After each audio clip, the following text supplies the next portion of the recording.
Okay, we are live on YouTube and our microphones are on, so everyone knows.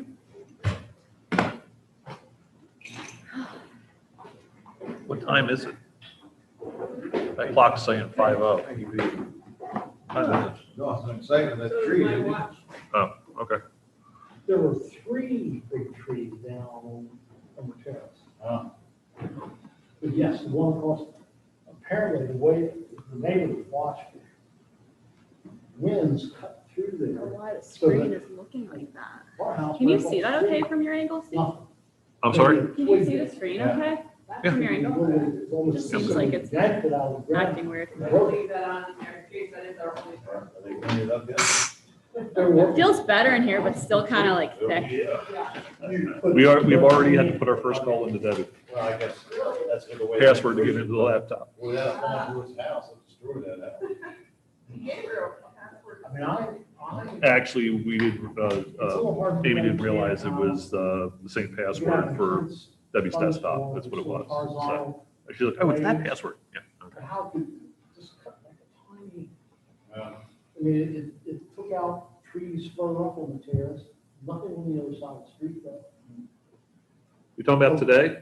No, I was talking about. Last week? Yeah. That was a serious storm. You, years ago, I remember where they showed a picture of, they called it a tornado. And it went down one side of the street. It took out just about everything over there. And the other side, it hardly touched it. So you're doing an actual public hearing tonight, Megan? And I thought to myself, Surprise, surprise. yeah, For all the public. Kathy. Thank you. Some people apparently thought. And I like the gesture. I read the paper. Yeah, they said it wasn't Wasn't. just horizontal down. What's that? Yeah. We had 2 trees. Or we had lurking on 2 YouTube. good-sized trees out in front of our house. Yeah. And It's the right way, I mean. Yeah, no, Yeah. not a it fell single through the person. house, it was doing all damage.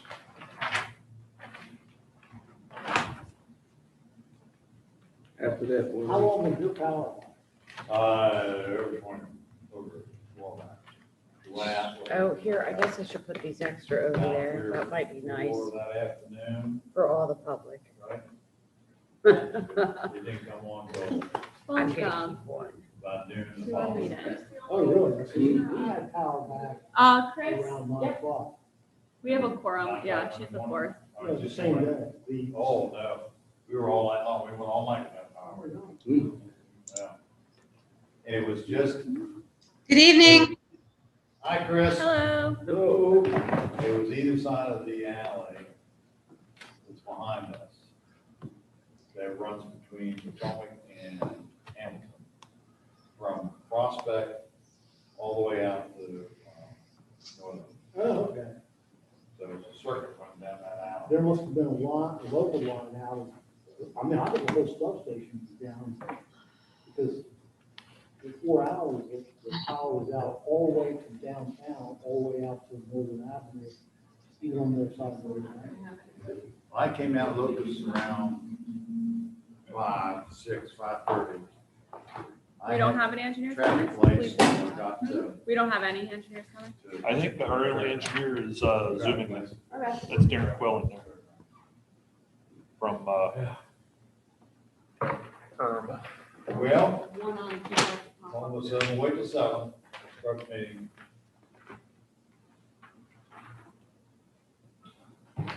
And Paul can hear us. Everyone sounds good. So just remember to speak into your mic and we're good. Going through those back-to-back stacks of wax. Which one? Which one of these we're supposed to use? the Good. portable. This one, huh? Yeah. Or both? One's for one, That's one's a for the good other? question. Not sure why there's two. They're both lit. This one's a wired one. Never seen a wired one before. I think those are left over from, It's just like a United Nations news conference. I'm gonna say the wireless, This is, but, this is in the room. right. That's for recording. Wireless is through Zoom. Wireless for the Zoom? Yeah. Okay. I'll just use that. I gotta have room for my papers. This is I'm going to be so confirming. professional looking I'm on confirming YouTube. with Paul, 'cause I think that we usually switch them. I think that they were just left from the console setup. I'm not totally sure though, so. We have decided frozen. And All right, it's close enough. it's 7. Yes, it is 7. Oh, All right, you got your. Good evening. Welcome to the City of Hagerstown's Planning Commission meeting of June the 30th, 2021. With me in the room, we have 4 members present tonight, 4 Planning Commission members. In the room with me is Jim Stone on my left and Ron Thomas on my right, and I'm in trouble. And then on with us with Zoom is Chris Davis. Hi, Chris. Hi. And also in the room tonight, we have Kathy Marr, Director of half of city government. Steve Bachmiller, our planner and zoning administrator. Megan Flick, our planner. And with us, brand new tonight, Amy Halt, who is now our new secretary and has big shoes to fill. We're sorry that Debbie's no longer with us, but we wish her well in her new, I wonder if she's watching tonight. Maybe not. Probably not. Nah. No, I think she's done. she's having a nice dinner, Yeah. yeah. So great, Amy. Look forward to working with you. Thank you very much. First item on the agenda tonight is a public review meeting. And we're going to be looking at revising our ordinance for small scale breweries, wineries, and all those other nasty things. So Megan? Okay, so this is the public hearing for additional text amendments for breweries, wineries, and distilleries. So just a little background, our economic development team has been receiving some inquiries for breweries in the downtown area. And according to the Brewers Association, Maryland's craft brewing industry grew from 25 to 112 microbreweries from 2011 to 2019. And a typically favored property type for these uses is adaptive reuse of older buildings. So we recently approved land management code amendments to include provisions for small scale breweries, distilleries, and wineries. We're passing new amendments to increase the square footage in the definition from 15,000 square feet to 25,000 square feet. And then the amendments will also increase the maximum square footage allowed by special exception in the CG, POM, IR, and IG zoning districts from 15,000 to 25,000 square feet. And then they will also permit use by special exception up to 25,000 square feet in the CCMU and C zoning districts. So for the change in definition, instead of 15,000 square feet, it will be an establishment 25,000 square feet or less in building area whose purpose is the production, storage, distillation, manufacturing, processing, distribution, and wholesale and retail sale of beer, liquor, wine, mead, and/or cider made from produce grown or produced off-site and for tours, tastings, on-premise consumption of the products, and sales for carryout. The use may include transient food trucks to support the tasting room activity. Such establishments shall be in compliance with any and all local and state liquor laws and licensing requirements and health department regulations, and shall possess any and all license which may be required by Washington County, the city of Hagerstown, and/or the state of Maryland.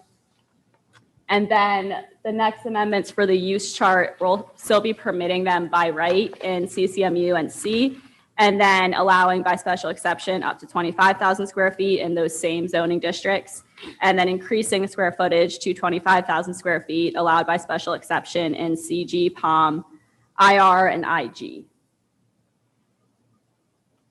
And then that's everything. And then enter into the record ZT 2021-02, which is the case for these text amendments. And then the public record stays open for 10 days. If we have anybody who would like to give public input, feel free to contact us.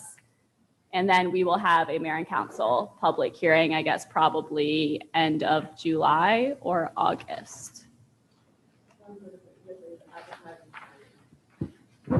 Or yeah, August or September then. Okay, I was not here for The discussion. the discussion the last time, so I'll ask a couple what probably will be mundane or silly questions.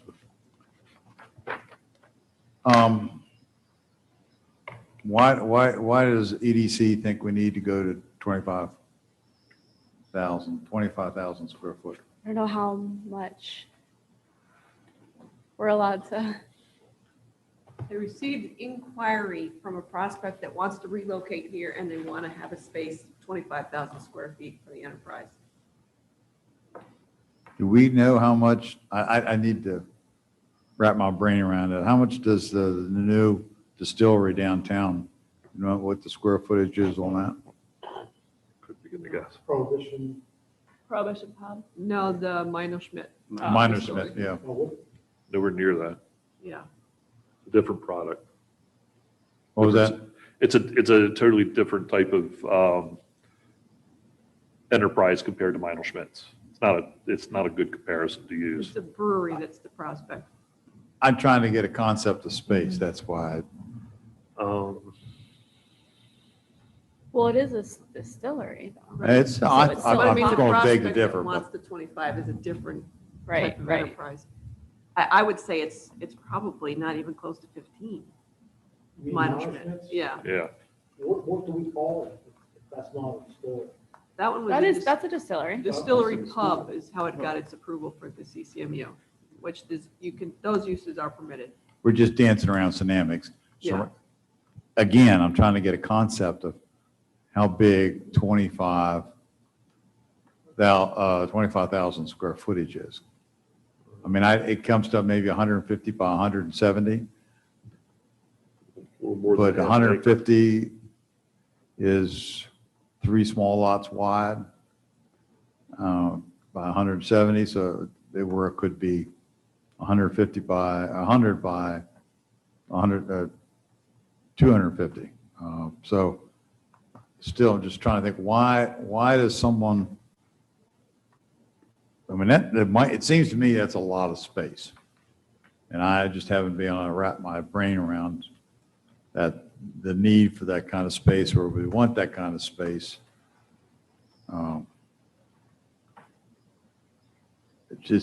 Which is why it's proposed to be a special exception so that you can, case by case, good determine if point. it would have an adverse effect Good at point. that location that it wouldn't have in another similarly zoned location. Okay.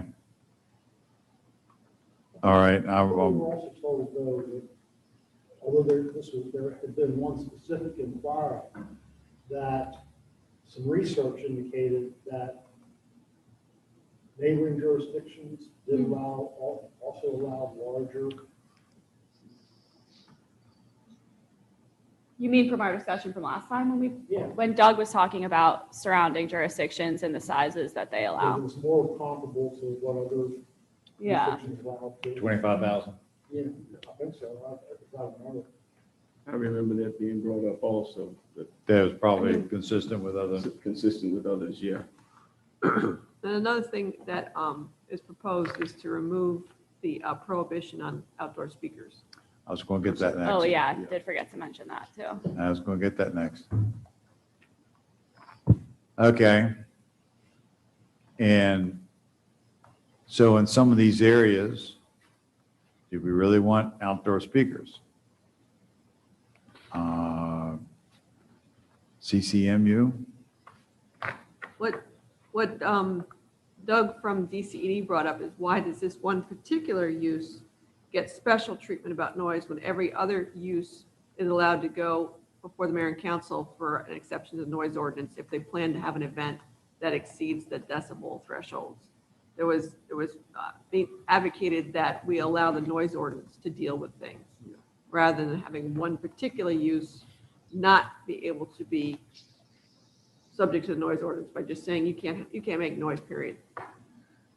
But a couple of years ago, we approved something for Mike's up on Prospect, and I think we said no outdoor speakers. Are there I mean, every other use allowed in CCMU is you can use outdoor speakers? Is that what, You can for bars. bars? Mm-hmm. Like the Prohibition Pub has an outdoor deck, the place that used to be on South Potomac Street has a back patio with speakers. So, Okay. And the Scott Scoop has a back deck, now I don't know whether they have outdoor music or not, but they might. I mean, good. yeah, they have the sidewalk dining now. They built on top of the beer garden. Yeah, I didn't think, I thought that beer garden was gone. But in the beer garden, they used to have out. Yeah, they did. amplified. I did. Also, the one that's up on North Prospect Street that you mentioned, that was different, and that was an expanded non-conforming use in a residential zoning district. Thank you, it was. It was in front of the BZA. Does the stadium tavern have outdoor speakers in their outdoor area? I'm not sure. I wouldn't be surprised. I wouldn't Right. either. I've been there a couple of times, but I didn't pay any attention to it.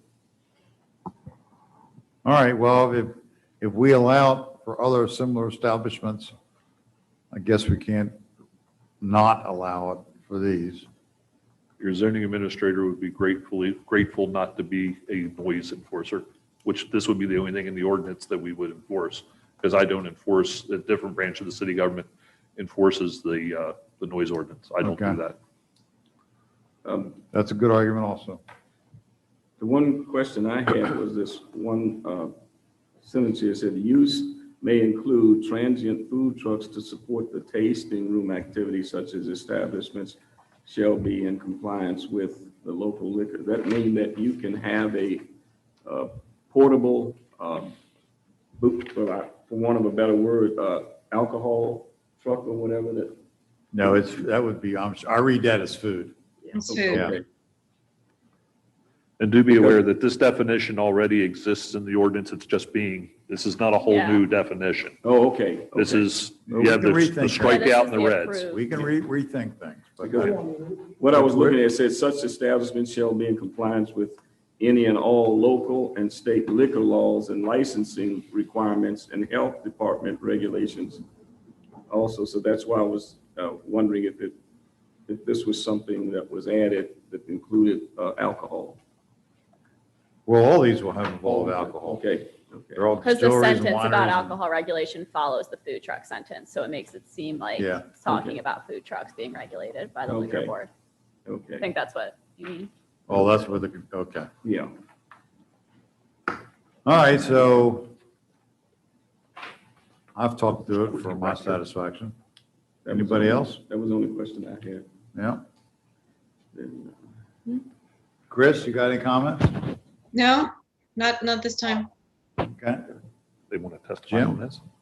No, we had actually a No, no one pretty signed up involved for the hearing. discussion about it. Okay. I missed Probably it. some comments we asked. Perhaps. You know, the folks who came really were able to address pretty much all the questions that we had. So, No, but I get to ask a few. oh, no, no. That's why But I'm we're now. glad to hear that good report. Well, I guess we won't take any testimony from the public. I'm not sure if there's anyone on Zoom to provide testimony. I'm not sure if there is. I see a couple names there. Yeah, I think it's from They're Columbia for the- I Gas. think it's for a different case. I don't have anyone signed up, but Courtney Rector, are you here for Columbia Gas or are you here for this text amendment? Columbia Gas. Thank you. And so we will close the public testimony phase of the public review meeting. And I'll entertain a motion to how to proceed. Before we do that, did you enter into the record? yep, ZT 2021-02. I got it, Make a Jim. motion that we keep the record open for 15 days. I'll second. Is it 15? Typically, it's Yeah, 10. does that 10? conflict with the plans of? No, I just have 10 in the. 10 days. 10 days. Yeah, No, I meant wherever we normally do, 10 days. All right. Motion then to keep the record open for 10 days for additional testimony, written testimony. All in favor of that motion, please say aye. I, Yes, You now. I missed that. Thank you. I did. Who moved? Jim moved. Jim And I moved, second. Chris seconded. Oh, Chris second. Chris second, okay. Sorry. Okay. Am I at the right spot now? We all, those in favor of the motion, say aye. Aye. Opposed? Ready. Moving on to the regular business. I've already done the roll call. So the next thing is approval of minutes from May the 26th. And Ron, you were here, Jim, I was here, and Chris was on So Zoom. moved. All righty, moving along. Okay. There's a second. Second? Ready to vote? All those in favor, say aye. Aye. Is there any opposed? It passes unanimously. Thank you. Did you get a motion in a second? I didn't. Now we have, Mr. Chairman, who made the motion in the second? Chris made. Chris and Ron. Okay. I second. yeah, Okay.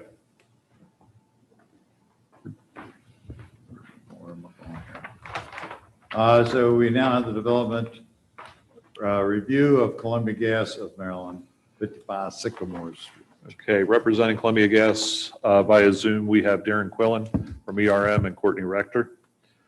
This is zoning site plan 2020-11, Columbia Gas on Sycamore Street. This is a site plan and a waiver request.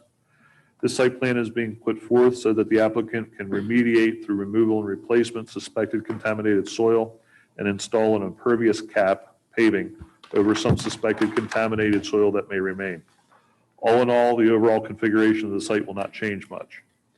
There's a proposal to install, at staff's encouragement, an evergreen screen along the eastern alley, providing a buffer for the industrial use from the adjacent homes that front South Potomac Street. Just west of this screen, a stormwater management area for quality control is provided.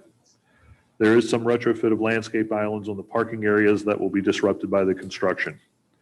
Due to this being an impervious surface project, it's exempt from the Forest Conservation Ordinance. The applicant seeks a waiver to the requirement for installing sidewalks along south side of Sycamore Street. They cite the existence of sidewalks on the north side of the street and concerns from the fire department that is purchasing or has purchased land as part of this development or part of this site for a new fire station and a fire headquarters. The applicant has submitted a Schedule W, a waiver application for your consideration. No plan review committee meeting was held due to the health emergency. The following agencies have provided approvals: Parks and Engineering, Wastewater, Fire Marshal, Water, Health Department, and Light Department. Our department has provided conditional approval pending addressing a few minor drafting issues. Staff makes no recommendation on the waiver. Staff recommends approval subject to the minor drafting corrections noted by our department should the commission decide to approve the requested waiver for the sidewalks. Staff will also mention that since we provided you this staff report, there's been additional communication from the fire department. The fire department does not oppose the sidewalks on the south side of Sycamore Street. The illustration that is on the screen and on the easel in front of you shows the proposed work area. The area that is in the southeast area, this is where the city purchased land for the fire station and the fire headquarters. The work area you see is this thick black line and a spot over in here. The area that's in green, the area is currently impervious and will be put into a pervious condition. You're going to have the evergreen screen along here because these are dwellings along here. There's also going to be a stormwater management area over in here. This is down in here is where the community gardens are. Memorial Park is down here. The areas that are in white with a thin red candy stripe line through it are existing surfaces that are going to remain undisrupted. The purple areas are the areas that are currently paved that will be pulled up, soil remediated, and then repaved.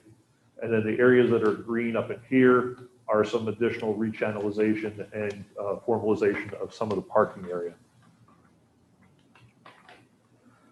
And with that, we have Darren Quillen and Courtney Rector on Zoom representing the applicant. Anything you all would like to add? The applicant? Well, I think Steve, this is Darren. I think Steve did a good job at giving a summary of the project. Anyway, I guess we'd like to understand your thoughts and get your feedback, and then we can answer any questions or go from there. Well, then I will speak to sidewalks. I am opposed to the applicant's position. Almost everything they state about the need for or not the need for. I work adjacent to this spot, worked at that spot for over 40 years, driven up and down that road 3 to 4 to 5 times a day, every working day for the last 40 some years. I've watched and observed people using that road. I've seen excessive travel, and I have seen mothers pushing baby carriages. There is a housing at the west end of that goes to Bester Elementary School, and that is the way they walk. I don't know whether a bus is provided for them or not, but that is the way they walk. There's also a small grocery store at Locust Point, which is the closest grocery store, unless you get in your car, anywhere around there. Well, the Penny Mart now might be competition. But a lot of people come down that road to get to Locust Point grocery store, or deli, whatever you want to call it. And our closed circuit television shows people walking up and down that road at all hours of the night, 2, 3, 4 o'clock in the morning. So the sheer fact that we have one sidewalk on the north side is not enough for citizens of Hagerstown. Reason why a lot of people don't want to walk on the north side is the people that own that place currently, Larry's Landscaping, has a German Shepherd and scares the heck out of kids. German Shepherd is probably pretty friendly. Well, it's friendly to children and women. Doesn't like men. You see, I know the neighborhood. And I just think that the citizens of Hagerstown will be much better served. This project is going to be great for the citizens of Hagerstown as it is. But I would like to see an additional sidewalk on that side of the road. And I just see no reason why not to do it. So I would like to oppose that request for a variance.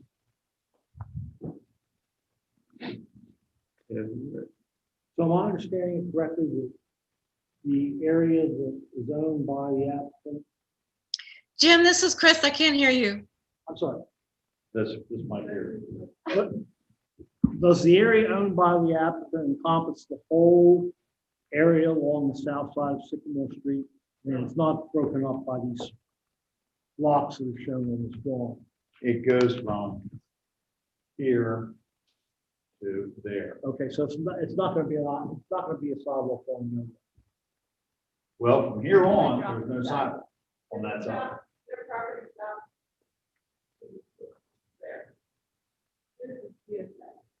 That is a good point. If I may add, the property immediately west of the site is a vacant property. Any addition or extension of the sidewalk will only go through a part of, or Columbia Gas's property. It won't extend all the way to the next intersection, which would have a managed crosswalk. So an extension of a sidewalk here essentially promotes foot traffic, and then will stop. And then it would promote an unmanaged crossing of the road to cross to the north side to get onto that sidewalk. Currently, the sidewalk where it ends now near South Street, there is a crosswalk there because it's an intersection. So we're certainly not going to extend across various properties all the way to the next intersection. So what you would end up having is the folks would have to cross over to the north side anyway, and that would be an unmanaged crossing. And then at that point, we're creating a greater risk. Rebuttal. Where the sidewalk ends now, you're right, it's right at South Street. There's a curve at Sycamore at that particular point. It's very narrow at that area. You go further down to the Columbia Gas area, that road is much wider down there. And yes, people might, well, they will get off and walk in the road, much wider road, greater visibility for drivers as well as pedestrians. And, but they'll stay on the south side. They won't cross over. They'll just walk in the street from there on down. 5 years from now, 10 years from now, we might be blessed with a development project on the CSX property. So at that time, what do we say to CSX? You don't have to build a sidewalk here because there's no sidewalk over there on Columbia. That's a fallacy that we should not be pursuing. We should take the opportunity when we have the opportunity to get our sidewalks for the safety of our citizens. I agree with Doug that in cases where we have not required sidewalk, it has usually been because of unusual topographical conditions that made it almost impossible, like, for example, elevations, things like that. South End Johnson. Yeah, I mean, there's just no way you can do it without completely redoing the elevations at all. But I don't think this presents that problem.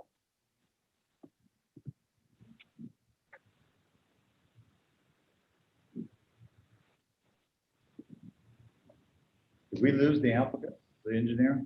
No, so I'm sorry, I didn't really hear what that comment was, but to me, there's a couple things here. Number one, by adding the sidewalk but not having it completed all the way to the intersection, you do pose a risk to any pedestrian that would be walking on the south side. Number one. Number two, the operations at the facility, the Columbia Gas facility, includes utility trucks, trailers, and other similar vehicles going in and out of that driveway. The larger vehicles ultimately bring more risk, more blind spots, more risk. And so there is a certain element of potential hazard to pedestrians from that perspective as well. I would also add that there are times where the facility has to respond to an emergency call, a gas leak or something of that nature. So when they're leaving that facility, they're leaving with a purpose. I'm not suggesting that they're speeding, but they're leaving with a purpose. Therefore, that adds another element of risk. In addition to that, as you had mentioned, the fire department is acquiring the southeast part of the site, and they will have an egress route that goes out onto Sycamore. That, large emergency vehicles coming out, again, with a purpose, does put pedestrians at risk. However, there's a greater risk here because the building immediately adjacent to where that egress is going to be provides a significant blind spot. The pedestrians will not be able to see the emergency vehicles coming out, and the emergency vehicles would not be able to see the pedestrians.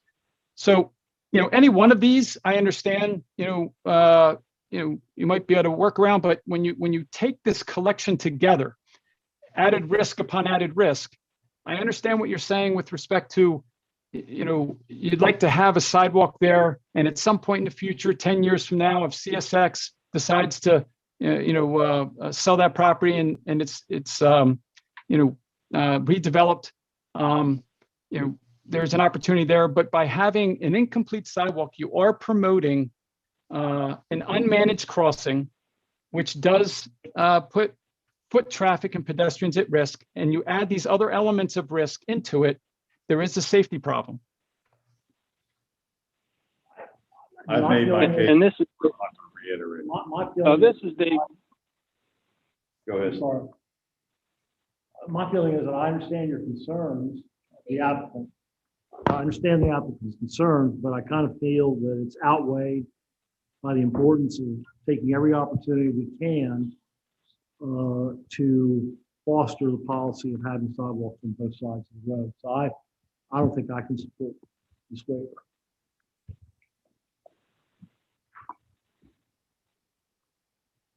I've said This what is I'm- Dave Yates from Columbia Gas.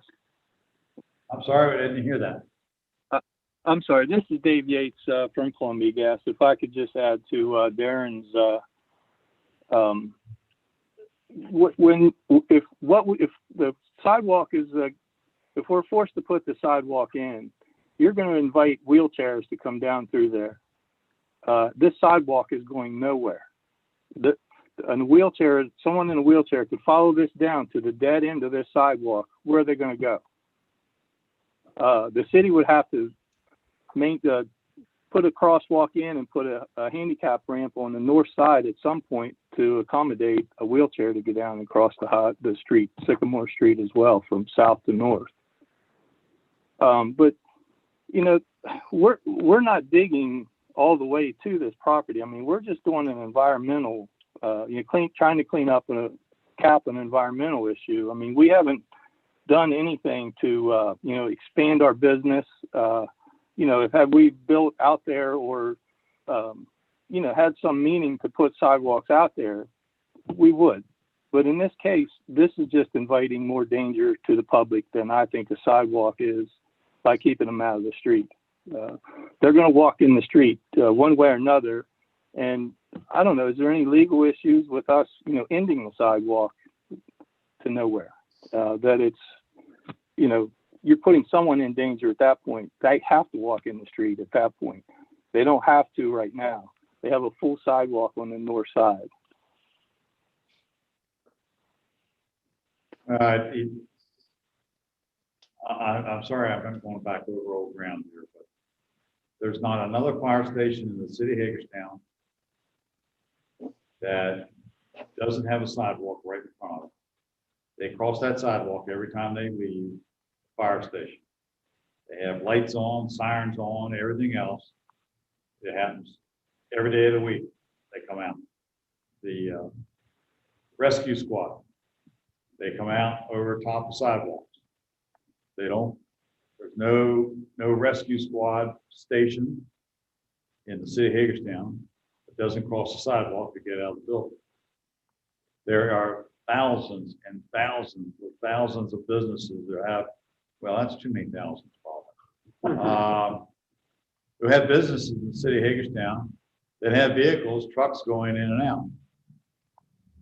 That is just not a brand new, dangerous concept. It is everywhere, and generally it works. We still need sidewalks. We need more sidewalks in this city. If someone is going down this new sidewalk going west and wants to cross the street, everybody driving up and down that road can see them. That is a wide right of way there, straight, well lit, and it's just not a problem. Now you go down to south where South Street is, it's narrow, there's a curve, traffic is still moving at quite a clip, actually going in both directions. I mean, they turn around up on Street and go west on Sycamore at a very high rate of speed. And there's kids playing right there all the time. Likewise, also, they're coming down Sycamore going east towards South Tom Street. Some of them are going at a very high rate of speed because nice and wide. So that gets all funneled down to that one little spot right there at south where you have to make a turn. Cars parked on the one side of the street. It's a very dangerous place to put a crosswalk. Crosswalk, if we're going to put any of them, and I'm not suggesting we do, should be on further out in the middle, revised and redone Sycamore. So I'm sorry I'm going over the same old ground. I thought I had to.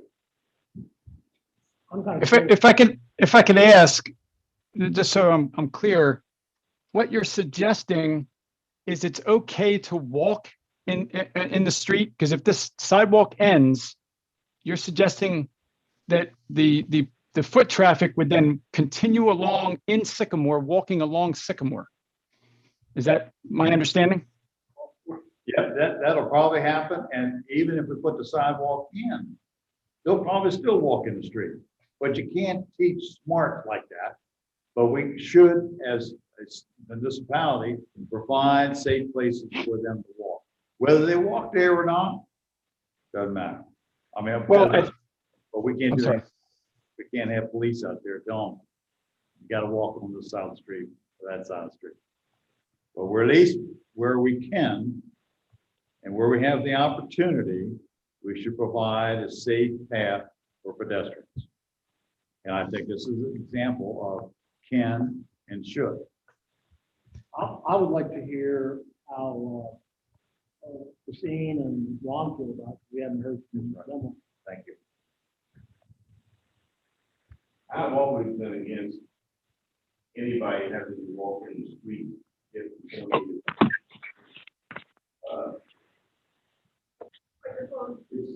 Excuse me, I'm sorry, on the wrong side. I've always been against having to walk in the street, even if you have to use just a stone or a gravel shoulder or whatever. And if there's any way we can put something there for people to have an option, I think we ought to do it. So this is Chris. I'm going to jump back to my time in Prince George's County, which, you know, if you know anything about the locale there, that the unmanaged crossing is the bane of their existence. If you drive down most of the major roads, there are barriers in the middle of the road to keep people from jaywalking because they have difficulty with deaths. But I know one of the things that, you know, that we did strive to do, realizing that a lot of people didn't have cars and did walk, is that where we had an opportunity, we did put a sidewalk in, even if it wasn't a complete connection, just to allow people to get out of the street, if only for a small portion of their travel. And if we did that work, and there was just one parcel of land that was left, we would often, you know, contact that property owner and say, look, we need you to connect the dots here. So we were a little bit proactive about it. But we did try to create opportunities for people to get out of the street, knowing that they weren't going to modify their behavior, walk on the other side of the street where there was a sidewalk, because it might be inconvenient for them.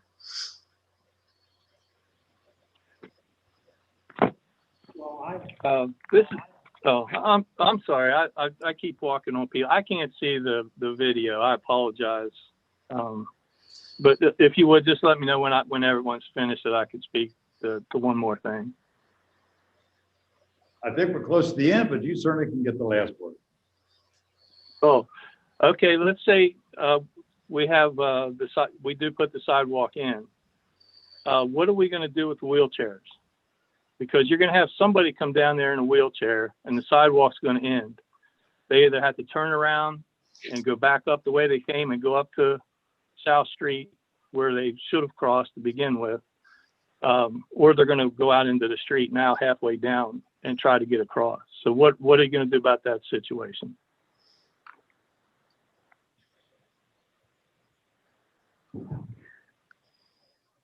No answer. We still need the sidewalk. I'm sorry, I wasn't going to answer it. So. Can I make one interjection? Yeah. From the staff's perspective, this is a very atypical site plan that you're receiving. Typically, when you get site plans, because the business is expanding or something new is happening. In this case, you're getting a site plan because they're cleaning up an environmental hazard condition on the site. They're not doing anything business related. It's to clean up the site. So that's why we were a little uncertain about the code requires sidewalks, but in this case, this is not a typical site plan. So I just wanted to throw that out there. Thank you. Yeah, as I went through the development process, if they were expanding their operations, our neutral position on the variance or on the waiver would have been a flat recommendation of denial. In this case, because it's a net neutral, we advise them of this body's strong position historically on the provision of sidewalks and left it between them and you all to work out. But if they were expanding, it would have gotten a flat recommendation of denial from our office. We're just being neutral and passing it to you. Another thing to point out is that the ordinance requires, the way the ordinance is written, the ordinance requires sidewalks whenever you have a site plan and this property that's being developed does not currently have sidewalks. The default position is you're to provide them, even if you're not connecting to other things, because sooner or later, sidewalk will go in there between now sometime in the future. And the question is, do you get the developer to pay for it now, or does the taxpayer pay for it later? So if the site is being developed, again, the default position within our ordinance is require the sidewalks. But in this particular case, because it was a remediation project, we took a neutral position and told them the history of this and left it between them and you to discuss. Well, I'm listening to Atkins' arguments, and I understand the position, but I think on balance, the argument favors that we require, and so I'm going to make a motion that we not grant variance to the sidewalk requirement. Is there a second? I'll second there. There's a second. Maybe you got the Jim, Maker, and Ron second. Any further discussion on the motion? We ready to vote? All in favor of denying the variance, please say aye. Aye. Any opposed? I hear none. That passes unanimously.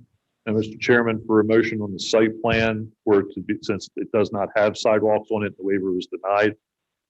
In order to approve the site plan, you'll have to append a condition on there that sidewalks be added to the plan before signature. I don't want to see another site plan back here. I mean, I'll take it that you all will do that, so. There's certain codes for that thing. It'll be within the street right of way. The city engineer's office will have to review and approve it, so.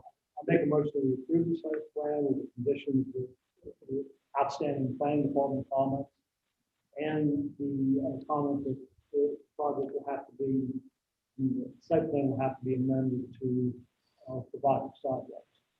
But we need not review that. Sorry, I couldn't hear that. I'm sorry. My motion is that we approve the site plan with two conditions, one being the minor planning department comments, and the other being that it be amended to provide for the sidewalk as we had just discussed. For a second? Second. Makers, Jim, Ron seconds. Any discussion on the motion?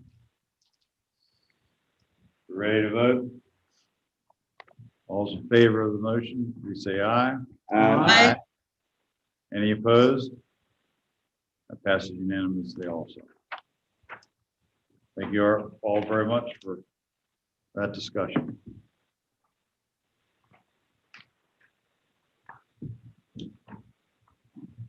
That moves us on to presentation from Scott Millen. Okay, bear with me 1 second. I wrote all my memo notes You're ready? on that one. Take your time. I'll sing a song. I wrote my notes on that one on the wrong memo. We in the 21st century. We are in the 21st century. Okay. Since we had a relatively light meeting scheduled, we thought we would open up a little bit of discussion on the memo that was provided to the development community by myself dated May 25th. That was included in your packet. To give you a little bit of, and those listening, a little bit of background on this. The subdivision ordinance was significantly rewritten about 12 years ago or so, right at the time that the Great Recession hit. So we had this brand new spanking subdivision ordinance that nobody would use for a decade. With the revitalized economy, we are seeing interest in subdivisions, both industrial, commercial, and especially residential. And basically everybody forgot that we have this new subdivision ordinance in place. So we're starting to get overtures for properties that we hadn't been receiving overtures for in the past. And we've actually been seeing some cocktail napkin, what we call drawings, and even we have a concept plan in for one townhouse development at this point. And we were noticing that all well, I wouldn't say all, but the developers for the most part were falling back on prior experience. They weren't adapting to the details of the new subdivision ordinance. So we produced this memo to explain to them what the expectations of the new 12-year-old ordinance expects as far as mostly focusing here on residential subdivisions. And we've looked around for examples of subdivisions that implement the policies and the intents of what our subdivision ordinance does. I was fortunate in visiting my nephew's apartment about a month or so ago, about 6 weeks ago, I guess now. And he lives actually right next door to something that fits into our model quite well. And those are the pictures that are in your memo. It's a development called Castleton up in Lancaster County, Pennsylvania. We have looked at various more traditional designs of housing developments. And this is a good example. The photograph that you see on the screen is a air view of the center of the single family section. It's actually a multiple use development. It has a commercial component. It actually has some apartment townhouse elements to it as well. This, I'm focusing on the residential section. It shows a green or a park owned by the homeowners association. But if you notice, these houses do not front a public street. They front the actual open space with rear-loaded alley access for their vehicles and for emergency access. But it's also open area, so a fire department could drag a hose across that green quite easily. These are the kinds of things that we're looking at. We've actually already incorporated allowance for this when we rewrote the PUD provisions in the last comprehensive package of text amendments, which went into effect about a week ago.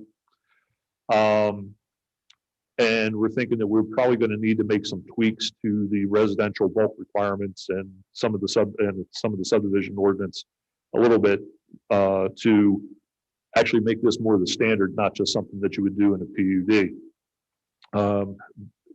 Megan, if you could scroll down to the next page. Can I make a call for personal preference? Could we check that thermostat? I'm just seeing to me I'm engulfing. Are you all warm? It's cool. Yeah. Oh, dear. Nicely.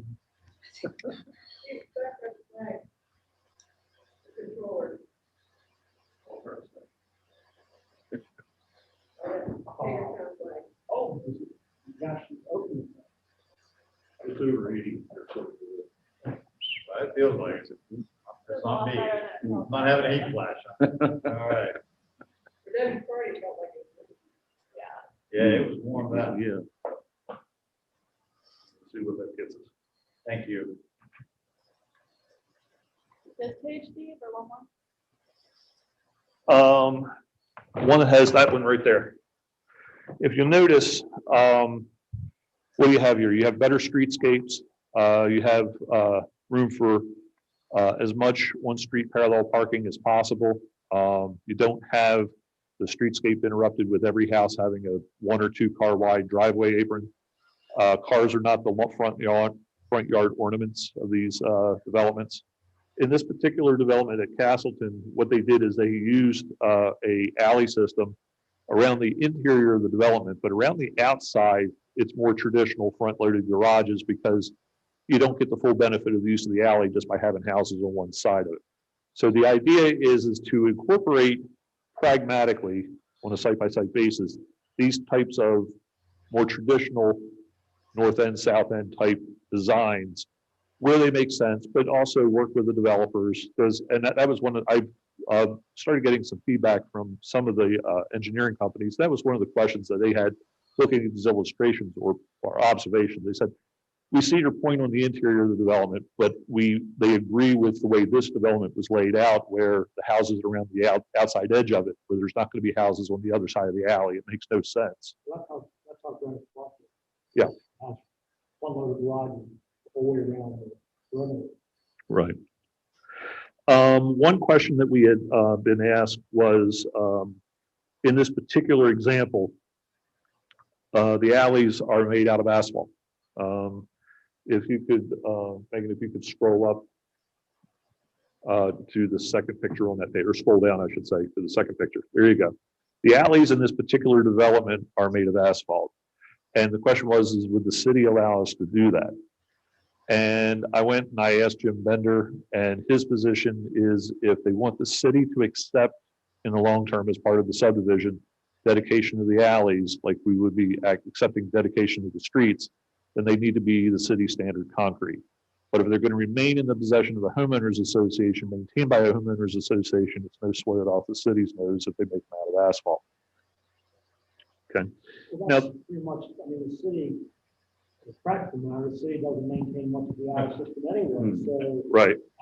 But if we're going to take it, but if we are going to take them and ultimately will maintain them as a dedication of the city, the concrete is going to be far more durable and last far more longer. So if we're going to take them, they're going to have to be to our standards, which makes perfect But sense. I wouldn't mandate, I mean, concrete is so much more expensive. And I don't know, I mean, I agree with your idea that if they want dedication for maintenance purposes, yes.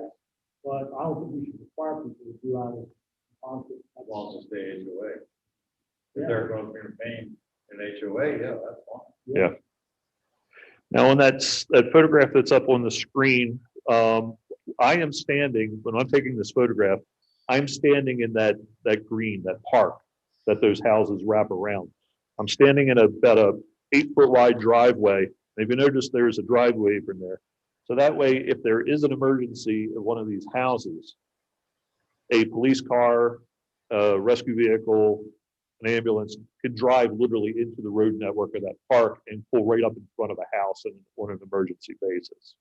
They also keep in mind too that all of these houses that front into the park also have alley access. So the ambulances can get into, the alleys are wide, they're about 14-foot wide paved.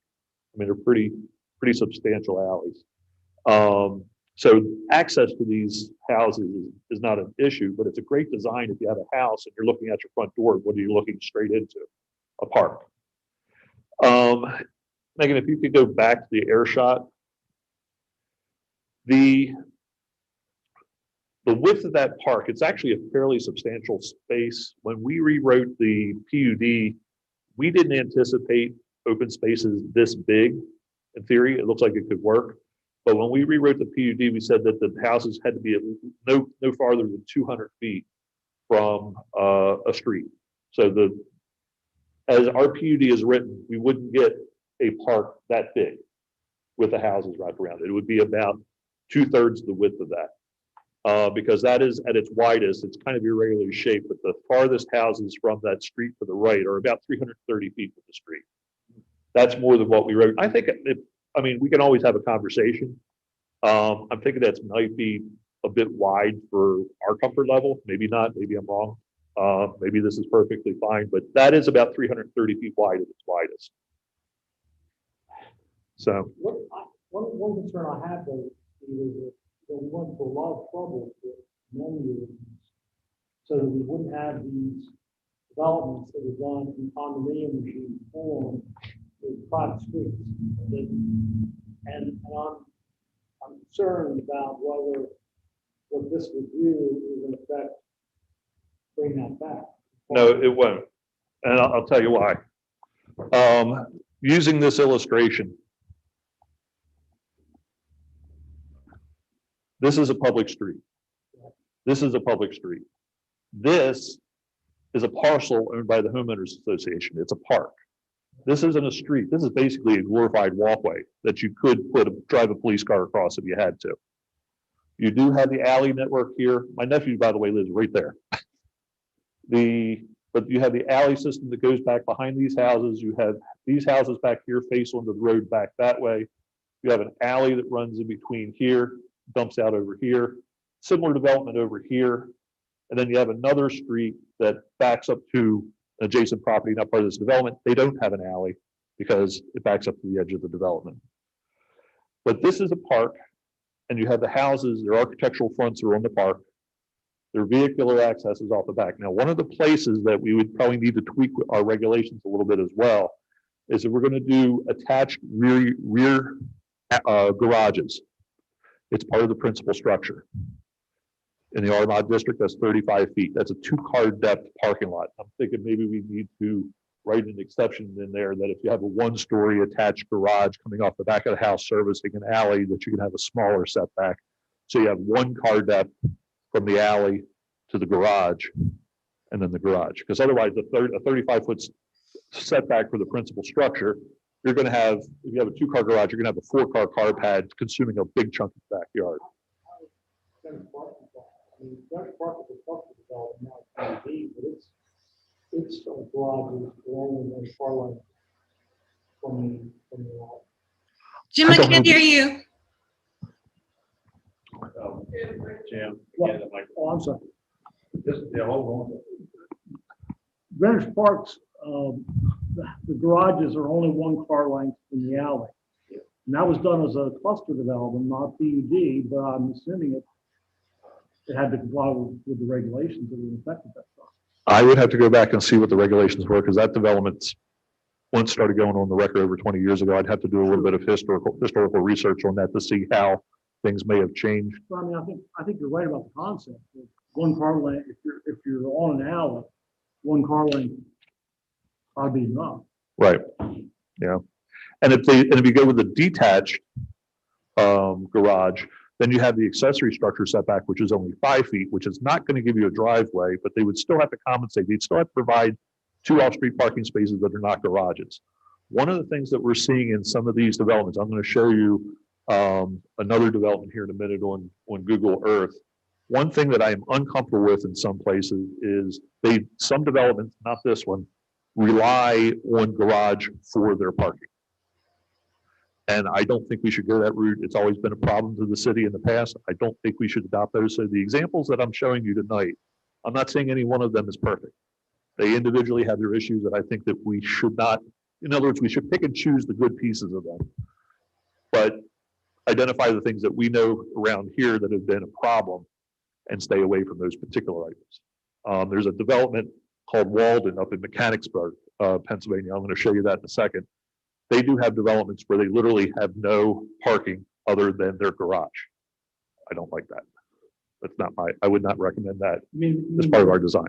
Garage plus on-street parking? It's garages and on-street parking. Nobody has yard parking at all in parts of those developments. Well, that's a huge part of the city already. We're talking about matching existing neighborhoods and the same design theme, not, half of the city is that way. Not really, because half the city may not have parking, but we're not sitting there saying, okay, you're going to have parking in a garage that ultimately does not get used for parking. That there's a difference there. No, but I mean, you go along North End, for example, and there are alleys behind most of the North End streets, but they're the only off-street parking for those houses is mostly just what the garage provides. You don't have garage plus additional off-street parking. And we would need to look at that closely because in the North End, the lots are larger than our minimum lot requirements are. It's also true in the South End too. I mean, I'm just picking.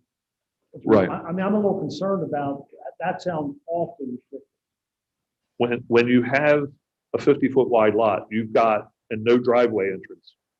You have 2 on-street parking spots right there in front of your house. Right. 2 plus actually, because they're 22 feet long.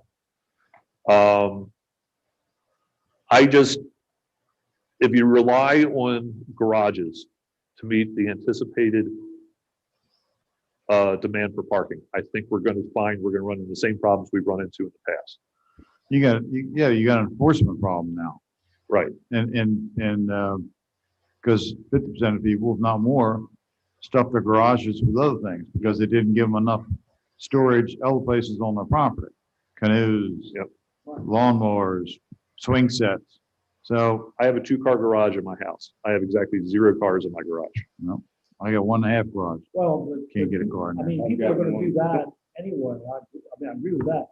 My concern is that if you take a 50-foot lot and you know, it seems to me it ought to be enough if they have 2 potential on-street parking spaces plus a garage. I mean, I can't see adding by an effective parking lot in the back.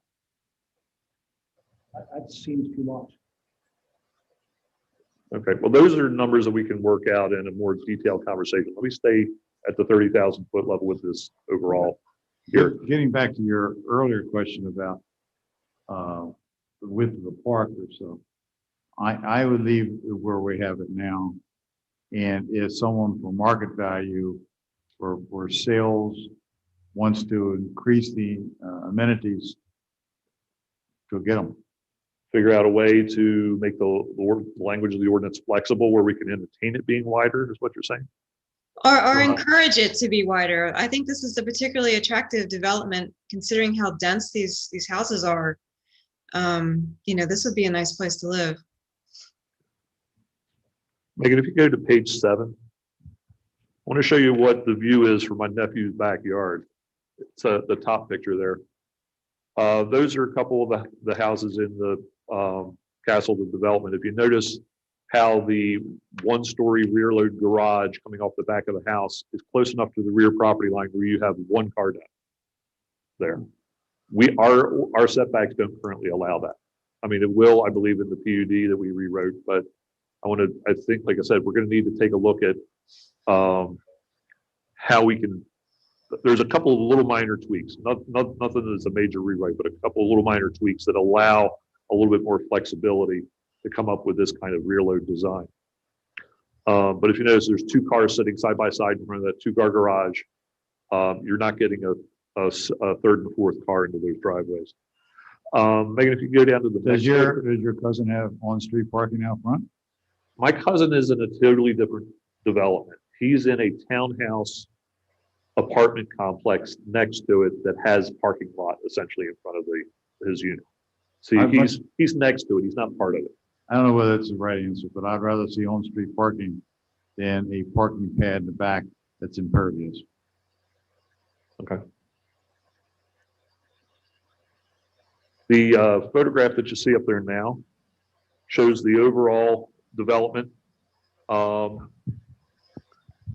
And just to give you some context, this is a true mixed-use development. They have a commercial element over in here. There's also townhouses and apartment buildings over in here. This is almost exclusively single family over in this area here. But if you notice around the outside edges of the development, up against streams, up against the adjacent property lines, they all have front-loaded garages. So the idea is to be flexible. We're not trying to cram the entire thing into it. But the alley network for all of this, my nephew lives here. This is all a townhouse apartment development, not part of this development we're talking about. He lives here. But all of the alleys that are in this single family home area is just this and this stub here. And I think possibly a little stub back in here. So you're not really talking about adding a ton of alleys here in the overall scheme of the development, especially when it's all interior to the site. And does the homeowners association take care of snow plowing and things like that on the alleys and areas? They would have to, yeah. And again, I think that's the rule. yeah. Megan, how do I get access to? Ron, that's also true of virtually every non-development neighborhood in the city. I mean, I don't care what neighborhood you talk about, the city doesn't do alleys. Nope. That's right. We have a concrete alley. I'll guarantee I've it. never seen a plow go down to them. Right. That's right. Yeah, we plow our own alley. We don't. But the city didn't want to put a speed bump in the alley because snowplow might hit it. Okay, now I want to navigate us up to Hancock. What direction am I in? You might want to calibrate There we go. Okay. Gettysburg, Harrisburg. Gettysburg. Yep. And I'm going to move over here and get closer so I can, my old eyes are not. You wait.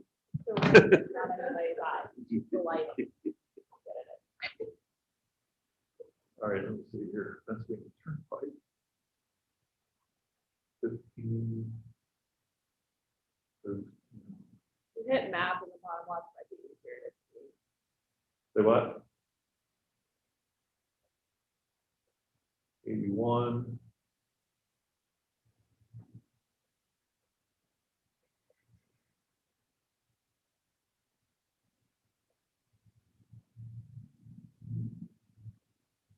You know, serpentine that road.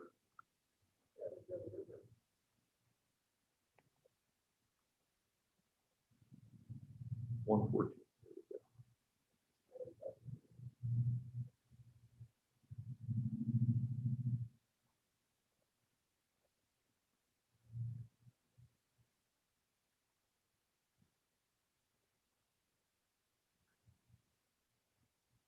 Oh, come on.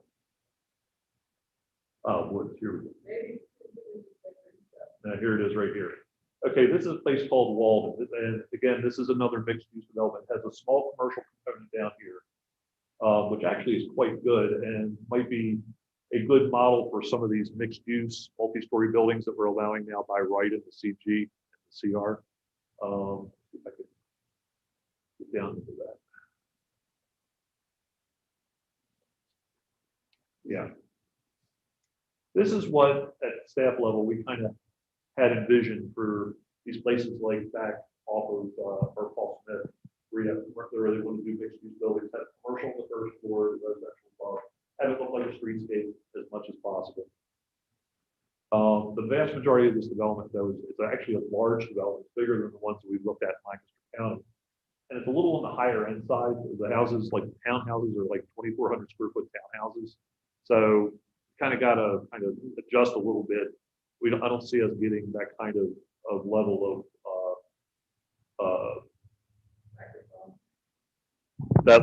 of housing stock. You know, a 24 unit or 2,400 square foot townhouse, probably not going to happen. But here's apartments, and the architecture on this thing is interesting because it's got fake blocked-in windows. It's almost like an old, made to kind of resemble an old warehouse turned into apartment buildings. It's actually quite nice. The interesting thing is with some of this is disappearing.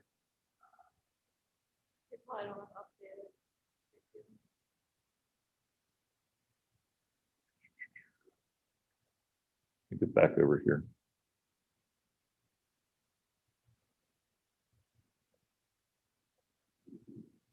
I don't think you can move him in Okay. there. So you have to scroll back out. Okay. Well, here's again some more examples of, you have the fronts of the houses facing back there. You have small courtyardy areas kind of toward the back. You have limited off-street parking, but you can have one car depth. It's just that if this is part of the principal structure, our current setbacks don't work for something like this. Right. You got fire department concerns there. Yeah, we've had that conversation with them before. We'll need to make sure we address their concerns. But if you notice, you have quite small front yard setbacks here. And how do I, on the street view? Thank you. Whoop, I don't want to hit that F.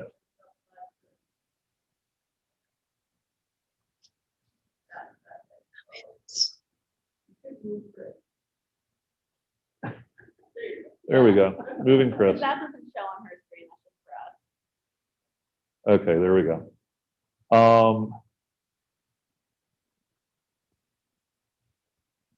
Let me stay at the air level. These are townhouse units in here. But notice how they front into the park. You still have a public street here. Their vehicular access, they have garages in the back off of this alley. Single family homes, you have that going on in here. It's also an interesting mix of, they do mix the townhouses with the singles. You can see there's some singles here and then towns, which gets more into some of the stuff that we're especially in our PUDs where we want the housing types mixed. It looks like in this particular example, even where they front into the park, they still have a public street. The public street is here. Yeah. What you have there is a walkway. No, I'm talking about when you go down on a public street and then make go this way. Yeah, see, even those houses appear to have a public street. Yes, this is a public street. That's Walden Way. And this is a public street as well. This is Sutherland Way. Those are public streets. Back in here, this is Winslow Alley. Yeah, but everything seems to front on a public street. It does. You might be looking through 25, 30, 50 yards of the park, but you essentially front a street, yes. If you were driving down Sutherland Way and looking to your left here, you're looking through about 50 yards of park and you're seeing the fronts of these nice houses. And there's unfortunately, they're actually in this photograph, it's under development. But this is a linear park that runs right through here. Their vehicular access, again, is off the alley back here. That's Porter Alley. But these houses front into this alley. And since this photograph has been taken, houses have been built on the other side, backing up to Ellis Alley here. Let me see if I can get, I think that shows to a point. Yeah, let me get.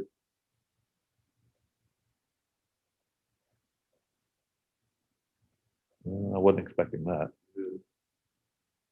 Hold on a second.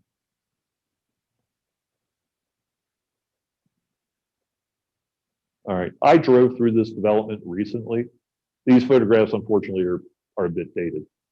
What you have here is houses that back to this alley here, because you have alleys and houses backing on either side. But then to the right of that, you have a park that's probably, I'll say 50 yards wide, that runs all the way to the next block. And you have all these houses facing into this park with a pedestrian walkway. Unfortunately, the pictures are not up to date. I was very impressed with this particular development. Their community center is built to look like an old church. It's going to get into that village concept. It's got a steeple in it, no religious iconography, but you could tell they were approximating a church. But it's got the community pool behind it. Has a very traditional kind of feel to it. Actually, let me get back to this. If you notice here, these houses, they all have a small yard in between their detached bank of garages and townhouses. This is something that we have run afoul with the fire department. Fire department does not like this. We've had conversations with them years ago. Can't get to the middle house. Can't get to the back of the house. Halfway down that road, you can't get to the back of that house. The fire. Isn't that true of virtually every house in the city that has a back that backs up on the alley? You can't get to the back. You could run through the yards with a hose. There you can. I thought you mean truck. No. I mean, just to get to it. Just to get to the back of the house. You end up having to leapfrog over fences in between those garages and the houses. Now, there is a gap there. I see 1, 2, 3, 4, There's 5 down. That might be a consistent design element to provide a gap. Yeah. But that has to be coordinated with the fire department. They need to get access to it. Yeah. And the idea is not to, oh, wait a minute. There's a lot of open space in this particular development, more than I think they need, but Because, and we got to keep in mind that if we're going to encourage people to have much smaller front yards, and their backyards might be half taken up by a garage that's providing access to an alley in the back, open space is going to be necessary in these types of developments to kind of offset that. All right, that, a lot of this is great, a lot of this is good. But have you designed in black and white, black type and white paper, all the stuff to encourage this type and not get you in trouble somewhere? Are we getting, now maybe other communities figured out how to do it. But it seems that if you start getting into 25 feet here and 35 feet there, you might put the developer in a box, or put us in a box. And we'll have to accept something we don't want to accept. Right. The idea is to push in this direction, but to be flexible.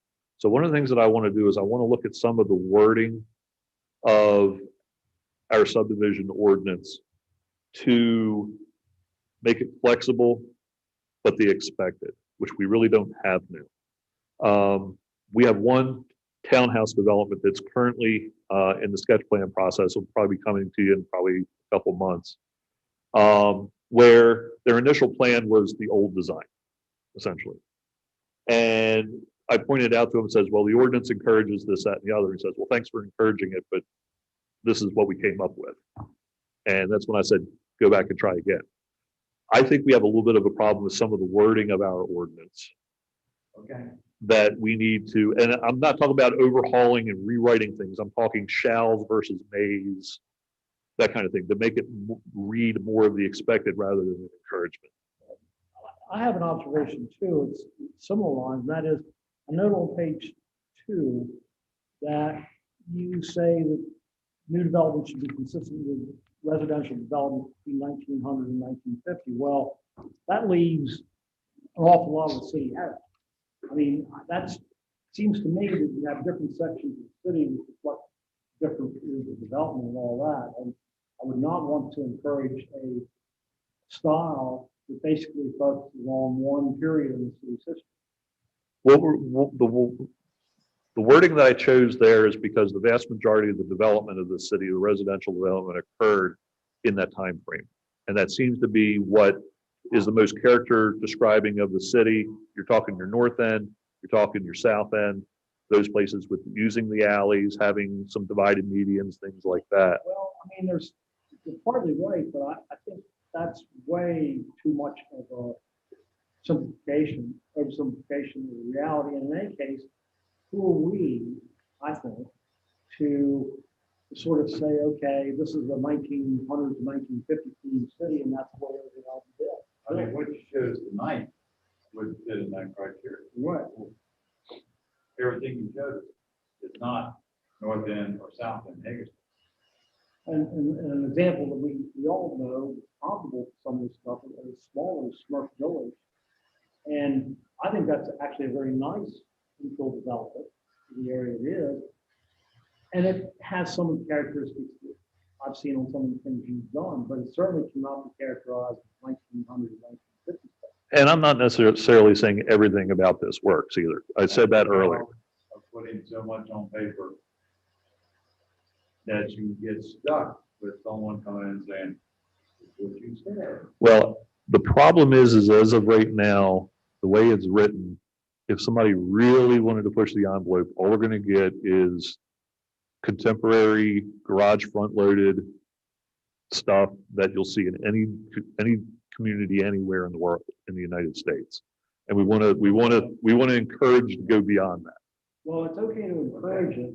I think it's fine to encourage it, but I think that they ought to be said. Or let me rephrase that. Expect it, barring a good justification otherwise. Because again, we get back into the encouragement. Thanks for encouraging it. Now here, take the contemporary design that we're giving to every jurisdiction. Well, I think that says that assumes that basically developers are not interested at all in new and creative type stuff. And I'm not thinking They're interested if they're pushed. And I have been told by at least one of the engineers saying, we can work with this in certain circumstances. And that's all we're looking for. is to have it to be the expectation, and if for some reason we need to back up from it, fine, but not have it the opposite direction, where the expectation is the development that you see anywhere USA, and then we have to try to push them into the expectation. We're just kind of trying to change perspective a little bit. This document to me says, Okay, which I have really no problem with this account. You outline what we would like to see, but don't get too specific. agreed, yes. And when you say expect, I mean, to me, if that's couched in terms of thou shalt do thus and so, unless you can get a variance, that's exactly what we don't Well, want. that's it. And then you're going down that. Well, keep in mind that the waiver process is written where the standards that you have are pretty loose. If you wanted to, if somebody makes in what's in your mind a reasonable argument for deviating from the expectation, the criteria for a variance But then- aren't that strict. Doesn't that put us in the role of essentially being the final arbiters of design? A lot of planning commissions do that. I was going to say that's not a bad spot. That's not a bad spot at all. No. The community ought to set what its expectations are. I agree with you. I think, we all can agree that we've approved some things recently that haven't exactly been perfect and maybe technically correct, but, we all weren't happy with it, and I like to see us get away from that. I don't think that we need to limit ourselves to where we end up with like a cookie cutter concept, like building a fast food building or something. You go out, find a lot, and that's what fits there.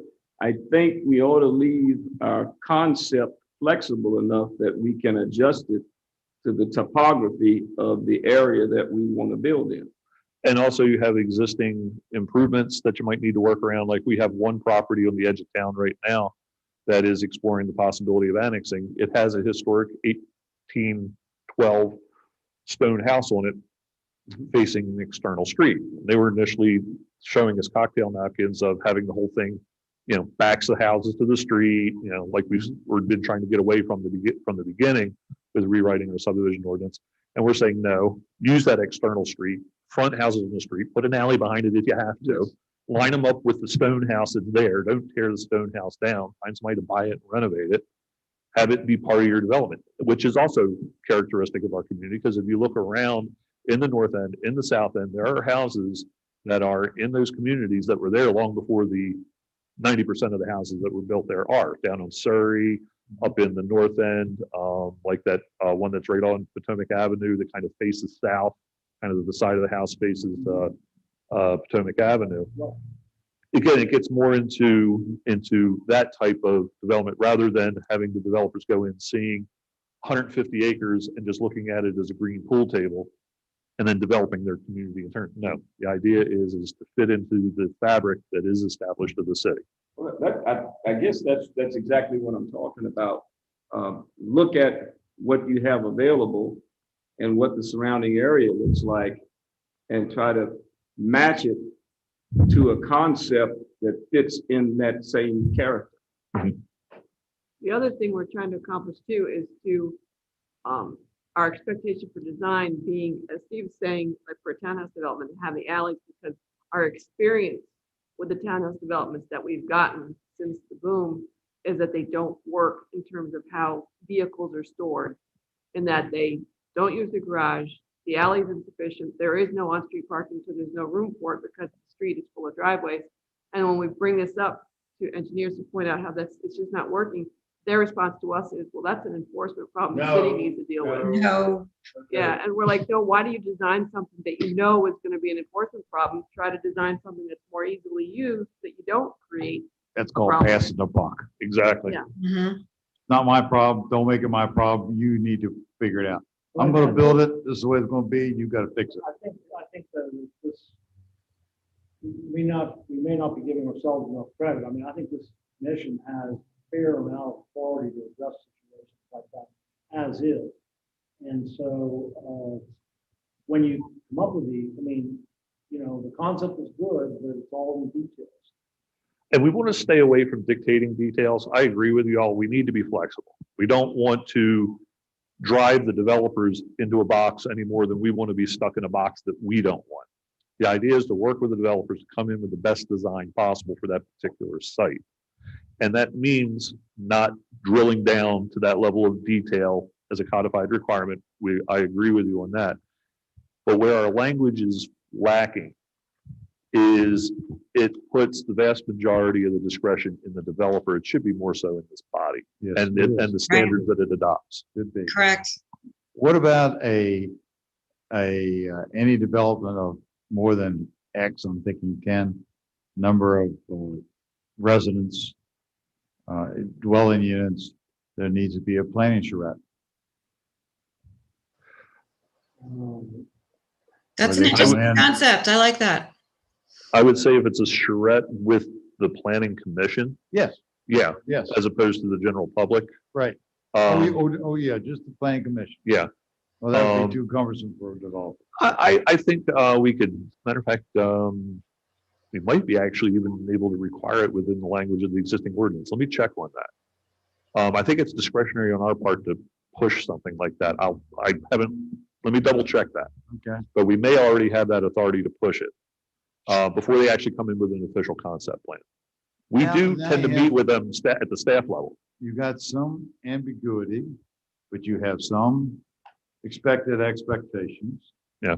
You have some constraints that are unique to the land that can be addressed. We can't put all that in black and white. Right. There could be synergism between, you know, we understand your profit concept, but you need to understand this concept, and et cetera, a working thing. Yeah. So when it gets to, now, basically, that's what you're doing now. You're forcing them to put it into something, but that's a planning commission. I think that's a planning commission's job. Yeah. One of them. And the one concept that we do have in for the townhouse development, they have responded that we appealed to the property owner who's developing it, and or at least is developing the plans to then possibly sell to an actual land builder. But we initially got the turn of the 21st century subdivision ordinance initial design, and we went to them and said, well, look, you know, this is what we're working toward now, and they actually come back with a plan that's much better by our and is more, it's less dense than this, but it's more along this line. It was, yeah, a lot more on-street parking, and it was, and by the way, another thing is when you're looking at townhouse developments, nobody wants to build townhouses without garages anymore. Or at least that's not what I'm seeing. Well, there's a good reason for that, because people want a place to plug in their car. Or store all of their junk. No, it's going to change to the garages where you plug in your electric vehicle, because nobody's going to want to leave that on the road and not be able to charge. So the initial concept that we got in on that was showing front-loaded garages, almost no on-street parking, because just about the entire front streetscape was everybody's driveway for these townhouses. So Yeah. now they have a design that they're coming forward with that pushes the houses much closer to the street, has parallel parking on the front street, garages are in the back of the house. Doesn't give them a whole lot of backyard to work with, but we're finding that that's not necessarily, in some instances, that's not necessarily a bad thing, because not everybody's looking to have a big, lawn to mow. No, and the next generations coming up don't want a big monoculture of grass in their front yard. They want more things that are more sustainable environmentally. And that particular one, by the way, I don't want to, you probably can figure out which one it is, but I don't want to officially say it on the record, because I don't want to be sitting here having you all reviewing a plan that you don't actually see. And the applicant's not here to talk about it. But in this particular development too, there's an awful lot of open spaces being provided. So if you don't have it on your own property, you're within a 2-minute walk at most to get to some pretty reasonable open space. If I could maybe so this moves along, Yeah. I think you've gotten some input. On page 3, the bottom page 3, you talking about conditions to consider. No, I'm in the wrong spot. The bottom page 2. you're citing things in the subdivision ordinance. Yeah. Da, da, da, da, da, da, da. And then it, because of the break of the page, I'm not sure why, but on page 3, then you move over to something else. At least it looks like something else. So I lost continuity there. You go to all subdivided lots, following all street parking requirements. What I did was I simply went through the subdivision ordinance, and wherever I saw relevant quotations, I lifted, cut it, and pasted. Okay. If you notice, at the bottom of the preceding page, it was something from page 5-23. You're now 14 page, the next item on page 3 is 14 pages later. So there is a disconnect. So I'm saying that when you get to closer final on this document, try to avoid that disconnect right there. If somehow, whether that information should go somewhere else, where it should be subtitled some other way instead of under subdivision ordinance. I got don't you. know. It's just, when I was reading, I go, I lost something here. Got it. If you notice the next one down after that on page 3, there's another 30-page gap, but I put in there in PUDs. So- That's something. So I see your my point. input. You don't have to defend the individual ones, but Yeah. just continue to look at it for continuity. And I would also, on the same subject, I think you might want to reconsider the idea that, okay, if you build your alley with concrete, the city will maintain them, because I'm not sure that the city's willing to do that as a practical matter. It doesn't maintain concrete alleys now. I've only had only the most generalized conversation with engineering about that as a result of a question from one of the engineers who looked this over. And his question was, can we do asphalt alleys? And like I said, it was a very brief conversation. And Jim said, if the city's going to take it, it's going to be concrete. If Jim decides to start taking concrete alleys, then I've got a whole list of story with one that goes by my house. Yeah. I see your point though. So, but that's all I had. Like I said, these are just good examples. And I want to emphasize, no one of them is perfect. Based on my review of them, there's certain things that I wouldn't do, or I would not recommend doing in some of them. But they have excellent elements that we should be pushing toward, and not just getting the typical anywhere USA 2-car front-loaded garage on a suburban street type housing developments all over the place. This is cool. I'm really excited. All right. Thank you. Well, let's end on that note. Well, wait a minute. Rob? One thing.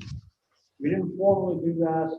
I would like to basically make a motion that Planning Commission recognize Debbie Calhoun's 41, 42. 39.6 years. 9 years, 8 months. Yeah. The city, and she's done a very dedicated job, and we will miss her. But I think she'd like to have all of it. I agree. That's my. You want to second that? Second. All righty. Yeah. Amy's got big shoes to fill. I'm sure she'll get there. Oh, I'm determined. I like that thumbs up. Yeah, Debbie is, she was the glue. So thank you, Jim, for thinking of that. And Can we do a little resolution she can hang in her bathroom or something? We'll make it happen. She wouldn't give me a phone number. She wouldn't? She wouldn't give me a phone number so that if something went wrong with the minutes, that we could call her. I think I was kidding. Yeah. I think we need to take a vote. Oh, yeah, you're right. We need to vote on the motion. Okay. All those in favor of that motion, say aye. Aye. Opposed? I don't think so. Are we ready to adjourn? We're ready. Thank you very much for your time and input. Bye, everyone. All right.